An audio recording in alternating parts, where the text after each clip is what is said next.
बड़ी खबर है पश्चिम बंगाल से, जब बंगाल में एक बार फिर से भीड़ के निशाने पर एनआईए की टीम आई है। जी हां, आज सुबह ईस्ट मिदनापुर में ब्लास्ट केस की जांच करने पहुंची एनआईए टीम पर हमला हुआ और भीड़ के हमले में कुछ अधिकारी घायल बताए जा रहे हैं, गाड़ियों को नुकसान पहुंचा है और इस बारे में एनआईए ने केस दर्ज करवाया है। इससे पहले संदेश खाली मामले में शाहजहां शेख की जांच करने पहुंची ईडी की टीम पर हमला किया गया था। कई अधिकारियों को मारा गया था, पत्थर फेंका गया था, हमला हुआ था, कई गाड़ियां क्षतिग्रस्त हुई थी और आज कुछ उसी पैटर्न पर यहां भी हमला किया गया, गाड़ियों को भी निशाना बनाया गया। ये देख सकते हैं आप लालगेरे में जो आपको एरो करके हम दिखा रहे हैं, गाड़ियां क्षतिग्रस्त हैं, शीशा टूटा हुआ है और कुछ यहां भी अधिकारी जख्मी बताए जा रहे हैं। और वो जो तारीख थी संदेश खाली वाली, वो 5 जनवरी थी जब ईडी टीम पर हमला किया गया था। अधिकारी ईडी के जो थे, जो जांच करने पहुंचे थे, वो लहूलुहान हो गए थे, कईयों के सर से खून बहता हुआ नजर आया था।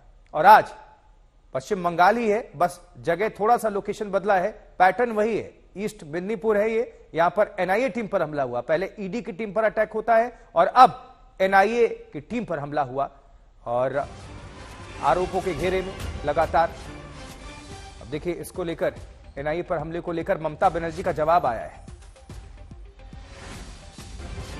कह रही ममता कि रात में छापा मारने क्यों गए थे, सवाल उठाया जा रहा है एनआईए पर ही। एनआईए की टीम ये जो कार्रवाई करने गई थी, कह रही है ममता बनर्जी की चुनाव से पहले एनआईए गिरफ्तार कर रही है, बीजेपी को समर्थन देने के लिए गिरफ्तारी। एनआईए पर हमले को लेकर ममता बनर्जी का यह जवाब है कि भारतीय जनता पार्टी ममता बनर्जी टीएमसी पर सवाल खड़े कर रही है। आरोपों के घेरे में संदेश खाली का मामला, बैकफुट पर पहुंची थी ममता बनर्जी, लेकिन अब एनआईए टीम पर भी अटैक हुआ और उसके बाद से ममता बनर्जी ने इसको लेकर जवाब दिया है। कह रही है चुनाव से पहले बीजेपी को समर्थन देने के लिए गिरफ्तारी। रात में छापेमारी क्यों, रात में छापा मारने क्यों गए थे, ये ममता बनर्जी प्रश्न पूछ रही है एनआईए से।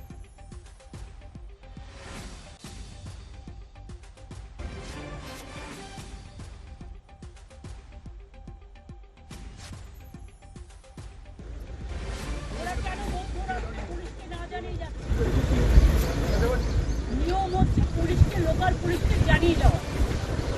তো মধ্যরাতে যদি গ্রামের লোক দেখে হঠাৎ করে কিছু লোক আসছে পুলিশের ড্রেস পরে, তারা কি করে বুঝবে? আর ইলেকশনের আগে কেন অ্যারেস্ট করবে? যদি সবাইকে অ্যারেস্ট করে, বিজেপি কি মনে করে সব বুথ এজেন্টকে অ্যারেস্ট করবে, সব ভোট ম্যানেজারদের অ্যারেস্ট করবে, পরে ভোটে জিতবে? শূন্য শূন্যে গুলি ছুটছে। দুজন তৃণমূল কর্মীকে অ্যারেস্ট করেছে আজকে। কি অধিকার আছে না? শুধু বিজেপিকে সাপোর্ট দেওয়ার জন্য বিজেপি নোংরামি কেন খেলছে, আমরা সারা পৃথিবীতে আওয়াজ তুলি।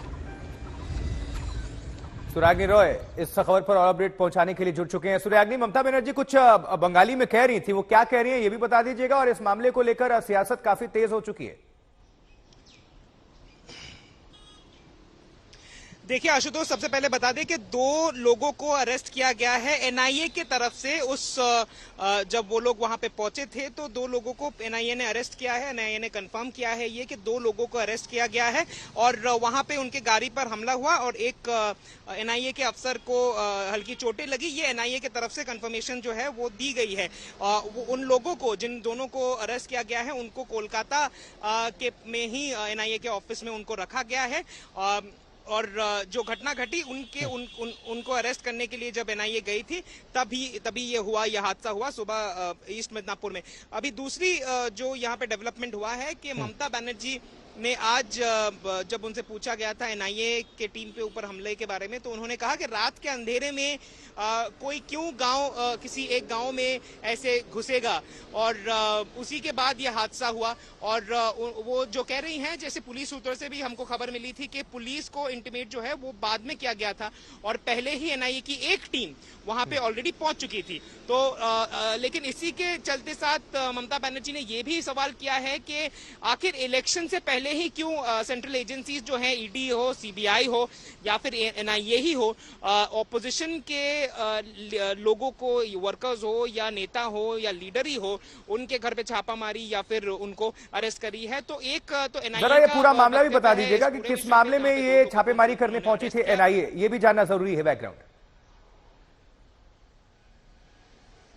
आशुतोष, अगर आपको याद हो 2001 साल पहले ही एगरा, जो ईस्ट पूर्व मिदनापुर में एक छोटा सा गांव है, एक वहां पर एक इलीगल फायर क्रैकर की फैक्ट्री में आग लग गया, वहां पे विस्फोट हुआ और उसी के बाद वहां पे बहुत सारे लोगों की जान भी चली गई थी।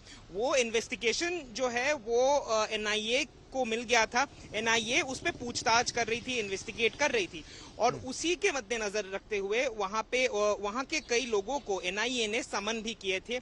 उसमें से कुछ लोग तृणमूल कांग्रेस के वहां के लीडर भी थे। जब से उनको समन किया गया तभी से तृणमूल का ये दावा था कि ये पॉलिटिकल विच हंट है। इलेक्शन के इर्द गिर्द ही क्यों तृणमूल के नेताओं को, चाहे वो सुराग्नि, आप हमारे साथ जुड़े रहिए, बने रहिए। अधीर रंजन चौधरी इस बीच क्या कुछ कह रहे हैं, जरा हम सुनवा देते हैं दर्शकों को। कभी सीबीआई, कभी ईडी, कभी एनआई पर अगर यहाँ के गुंडे लोग सरकार की मदद से हमलावर हो तो इनको हम घोर निंदा करते हैं। एनआई, ईडी, सीबीआई सही करे या गलत करे अलग बात है। ईडीआई, सीबीआई का इस्तेमाल जिस तरीके किए जा रहे हैं, बेजा इस्तेमाल, दुरुपयोग जिस तरीके के किए जा रहे हैं, चाहे उसके चलते हेमंत सोरेन और अरविंद केजरीवाल जैसे लोगों को जेल में सर रहने पड़े, जेल में बंदी रहने पड़ी, इनके खिलाफ कांग्रेस पार्टी और बाकी सारे इंडिया की घटक दल सब मिलकर आंदोलन हम लोग छेड़े हैं।